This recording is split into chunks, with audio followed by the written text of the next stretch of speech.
የኛ እናታችን እንግዲህ ድንግል ማርያም ነች። ልመና ሲጠፋን ንጉሱ ፊት ምን መጠየቅ እንዳለበት ሲያቅተን እምንሄደው ወደ እሷ ነው። ምን እንበለውስ? ምን እንለምነው? ጸሎት ከኛ ይልቅ ቅዱሳን ያውቃሉ። ቅዱስ ጳውሎስ ይህን ብሏል እኮ። ቅዱስ ዮሐንስ በመልእክቱ እንደ ፈቃዱ ብንለምን እግዚአብሔር ይሰማናል ይላል። እንደምኑ ብንለምን? እንደ ፈቃዱ። ቅዱስ ጳውሎስ ደግሞ የፈቃዱን ምስጢር ለኛ አስታውቆናል ይላል። ቅዱሳን የእግዚአብሔርን ፈቃድ ያውቃሉ። ስለዚህ የሚለምኑት ልመና ከኛ በላይ ለኛ የሚጠቅም ልመና ነው። ስለዚህ የቅዱሳን አማላጅነት ያስፈለገው ቅዱሳን ለኛ ከኛ የተሻለ ልመና ስለሚለምኑ ለሁላችንም ይለምኑልን። አንድ ልጅ ምን አደረገ መሰላችሁ? ከኔ ጋር ናችሁ? አንድ ጠዋት አባቱ ሰንበቴ ቤት ይዘውት ሄዱና ደጀ ሰላም ይዘውት ሄደው ቆሎ እያዞሩ አንድ አባት ያዘግናሉ። ሲያዘግኑ ሕፃኑ ጋር ደረሱና ዝገን ሲሉት አይን ያልዘግንም እርሶ ዘግነው ይስጡኛል። ከዛ ዘግነው ሰጡትና ደስ አላቸው። እንደው ምን አይነት ጨዋ ልጅ ነው ብለው ከነከናቸውና ለምንድነው እርሶ ዘግነው ይስጡኛል ያልከው ሲሉት የእርሶ እጅ ትልቅ ስለሆነ ነው። ከኛ እጅ የጊዮርጊስ እጅ ይሻላል አይሻል? የድንግል ማርያም እጅ ይሻላል አይሻል? ቅዱሳኑ በትልቅ እጃቸው ዘግነው የሚጠቅመንን ነገር ለሁላችን ያድሉ። ስለዚህ የቅዱሳን አማላጅነት ያስፈለገው አንደኛ እኛ ምን ስለሆነ ኃጢአተኞች፣ ሁለተኛ ከኛ ልመና ይልቅ የነሱ ልመና ለኛ ስለሚጠቅም ነው። ይሄ ትንሹ ምክንያት ነው በእውነት።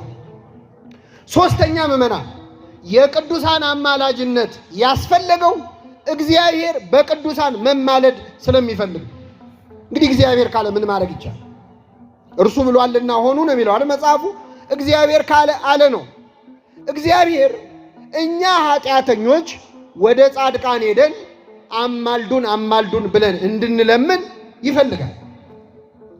በምን አወቅን? በመጽሐፍ ቅዱስ ነው። በምን እናውቃለን? ድሮስ ኦሪት ዘፍጥረት ምዕራፍ 20 ላይ ልውሰዳችሁ። ታላቁ አባታችን አብርሃም ጻድቁ አብርሃም የእግዚአብሔር ወዳጅ ነው። ሚስቱም እንደዚሁ ለእግዚአብሔር የታመነች ነች። አብርሃምና ሳራ እያልን የምናመሰግናቸው ናቸው። አብርሃም ሚስቱን ሳራን ይዞ ጌራራ ወደምትባል ሀገር ሄደ። በሄደ ጊዜ ሳራ እጅግ በጣም መልከ መልካም ስለሆነች እሷን ፈልገው እሱን እንዳይገሉት ፈራ። ስለዚህ ሳራን ሚስቴ ናት በማለት ፈንታ እህቴ ናት አለ ይላል። እህቴ ናት አለ። የፈራው አልቀረም። የጌራራ ንጉሥ አቤሜሌክ ሳራን ባየ ጊዜ ልቡ በዝሙት ጦር ተነደፈ። ይችን ሴትማ አገባታለሁ ብሎ ዛተ። አስመጣት። ድንኳን አስጥሎ ደንገጥሮች መድቦ አልብሷት፣ ጠቧት፣ አስጊጧት ነገ አገባታለሁ አለ። ምስኪን አብርሃም አይኑ እያየ ሚስቱ ሳራ ንጉሥ ልታገባ ነው። ከኔ ጋር ናቸው። ያን ቀን ሌሊት እግዚአብሔር ለጌራራ ንጉሥ ለአቤሜሌክ ተገለጠለት ይላል። በህልም ተገለጠለት። እንዳትነካት አለው። የነቢይ ሚስት ናት፣ ጫፏን እንዳትነካት።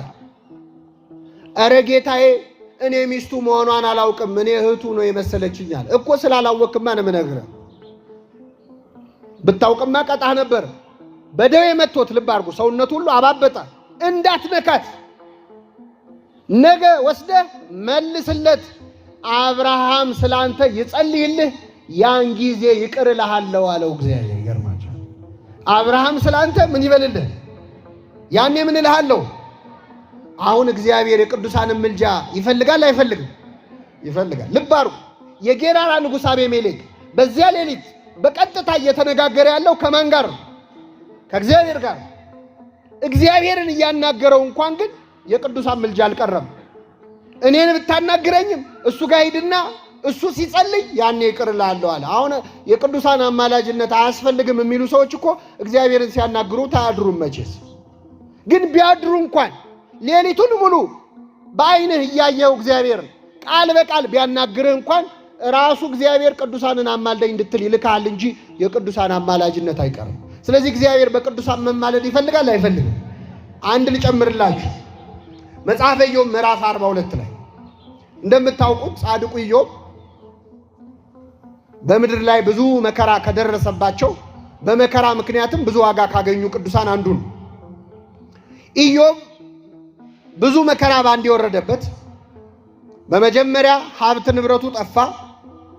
ከዚያ 10 ልጆቹ በአንድ ቀን ሞቱበት። ኢዮብ ግን እግዚአብሔር ሰጠ እግዚአብሔር ነሳ የእግዚአብሔር ስም የተመሰገነ ይሁን አለ። በመጨረሻ ኢዮብ ከራስ ፀጉሩ እስከ እግር ጥፍሩ ድረስ በደዌ ተመታ፣ ቆሰለ፣ ብዙ መከራ አየ እና በዛ ስቃይ ላይ ያለ ግን ጓደኞቹ መተው ደግሞ አላስቀምጣሉት። 3 ጓደኞች ነበሩት ኢዮብ። በነገር ይጠዘጥዙ ነበር። በቁስሉ ላይ ጥዝጣዜ ሆናችሁብኝ ብሏቸዋል እሱ ራሱ። እና ኢዮብን እየመጡ እንዲያርግ እንዲያታርግ አንዳንዴ ሰው በሽተኛ ልንጠይቅ ሄደን ሆድ አስብሰን የምንመጣ ሰዎች አለን እኮ አይደል? በቃ የማይሆን ነገር ምንና እግዚአብሔር ይማሪ ይበቃል። እና ኢዮብን መከራ አሳዩት። በመጨረሻ እግዚአብሔር ምን አለ? መጽሐፈ ኢዮብ ምዕራፍ 42 ላይ እንደ ባሪያዬ እንደ ኢዮብ መልካም ነገር ስላልተናገራችሁ ቁጣዬ በእናንተ ላይ ነዷላል። ስለዚህ 7 ወይፈን 7 አውራ በግ ይዛችሁ ወደ ባሪያዬ ወደ ኢዮብ ሂዱ። ባሪያዬ ኢዮብ ስለናንተ ይጸልያል፣ ያን ጊዜ ይቅር እላችኋለሁ አለ እግዚአብሔር። ኢዮብ ስለናንተ ምን ይላል? ያኔ ምን እላችኋለሁ። ስለዚህ እግዚአብሔር የቅዱሳንን ምልጃ ይፈልጋል አይፈልግም? ኃጢአተኞችን ወደ ጻድቃን ሄዳችሁ አማልደኝ በሉ ሲል መጽሐፍ ቅዱስ ላይ ተጽፏል። ይህ ብቻ አይደለም፣ ጻድቃንን ደግሞ እንዲያማልዱ ይገፋፋቸዋል እግዚአብሔር። ኃጥአንን አማልደኝ በሉ ይላል፣ ጻድቃንን ደግሞ ለምልጃ ይገፋፋል። ለዚህ ነው አንድ ጥቅስ ብቻ ልስጣችሁ። ዘጸአት ምዕራፍ 32 ቁጥር 32 ነው። እግዚአብሔር ከወዳጁ ከሙሴ ጋር በሲና ተራራ ላይ ቃል በቃል እየተነጋገረ ነው።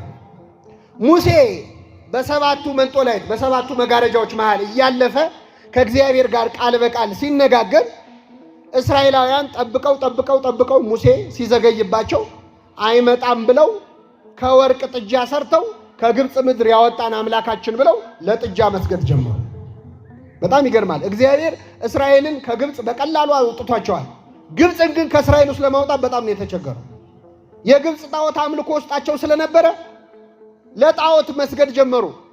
እግዚአብሔር ይህን ጊዜ አዘነ። ሙሴ ሙሴ ሆይ ከግብፅ ምድር ያወጣኸው ሕዝብህ በድለውኛል፣ ስለዚህ ቁጣዬ እንዲቃጠልባቸው አጠፋቸው ዘንድ ተወኝ አለው ይላል። ከኔ ጋር በሉ አጠፋቸው ዘንድ። ማን ነው ተወኝ የሚለው? አሁን እግዚአብሔርን ሙሴ መከልከል ይችላል? አይችልም። አጠፋቸው ዘንድ ተወኝ፣ አንተን በሌላ ሕዝብ ላይ መሪ አድርጌ ሾመሃለሁ፣ ቁጣዬ እንዲቃጠልባቸው አጠፋቸው ዘንድ ተወኝ አለው። አይገርምም? እግዚአብሔር ሕዝብ ሲያበሳጨው መሪው ጥሩ ከሆነ ካገኘው ለአንድ መሪ ብሎ ሕዝብ ይቀይራል። ለመሪ ብሎ ሕዝብ ይቀይራል። ለመሪ ብሎ ሕዝብ መቀየር የሚችል አምላክ ለሕዝብ ብሎ መሪ መቀየር ይችላል አይችልም? ይችላል። ስለዚህ ችግሩ እኛ ላይ ነው ማለት ነው። እኛ ከተመቸነው መሪ መቀየር አይከብደውም። ለምን? ለመሪው ቅድስና ብሎ ሕዝቡን ልቀይርላል። ሙሴ ምን አለ? ጌታ ሆይ ለኛ አይደለም ለስም ብላ ሕዝቡን ከግብፅ ባርነት ነፃ አውጥቶ በበረሃ ፈጃቸው ብለው አሕዛብ በስም ላይ ይዘብቱባል።